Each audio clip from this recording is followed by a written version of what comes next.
Hello guys, welcome to SHSK taste by. இப்போ நம்ம என்ன பண்ண போறோம்னா மேங்கோ பப்பட். அதுக்கு முன்னாடி நம்ம சேனலை லைக் பண்ணிடுங்க, ஷேர் பண்ணிடுங்க, சப்ஸ்கிரைப் பண்ணிடுங்க. இப்போ மேங்கோ பப்பட்டுக்காக எடுத்து வச்ச மாங்காயில் நல்லா கழுவிட்டு தோல் சீவி எடுத்துடலாம். தோல் சீவின மாங்காவை நல்லா சின்ன சின்னதாக வெட்டி எடுத்துக்கலாம்.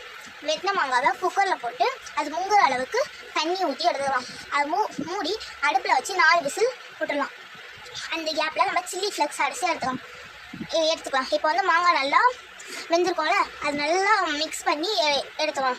இப்போ வந்து நம்ம பேனில் இல்லைன்னா கடாயில் மாற்றிக்கலாம். எடுத்து அடுப்பில் வச்சு ஒரு கொதி வரும்போது 4 டீஸ்பூன் சுகர், 1.5 டீஸ்பூன் பெப்பர் தூள், சில்லி ஃப்ளெக்ஸ் 1.5 டீஸ்பூன், சீரகத்தூள் 1.5 டீஸ்பூன், உங்களுக்கு தேவைன்னா சால்ட்டு போட்டுக்கோங்க. அது நல்ல ஒரு திக்கான பேஸ்ட் மாதிரி வரும்போது நல்லா கிண்ணா நல்லா திக்கான பேஸ்ட் மாதிரி. அப்போ அடுப்பு ஆஃப் பண்ணிட்டு ஃபேன் காற்றுல நல்லா வச்சு ஆற வச்சுக்கலாம். அதுக்குள்ளே பிளேட்டில் நல்லா எண்ணெய் தேய்ச்சி எடுத்துக்கலாம். இந்த திக்கான பேஸ்ட் எடுத்து அது நல்லா மெலிசாக ஊற்றி எடுத்துக்கலாம். 4 மணி நேரம் வெயிலில் காய வச்சு எடுத்தால் இந்த மாதிரி நம்மளுக்கு பேப்பர் மாதிரி மேங்கோ பப்பட் ரெடி ஆகிடும். உங்கள் வீட்டில் பேபிஸ் இருந்தாங்கன்னா சுகர் பவுடர் போட்டு கூட பேபிஸ்க்கு சர்வ் பண்ணலாம். அவ்வளோதாங்க, மேங்கோ பப்பட் ரெடி ஆகிடுச்சு.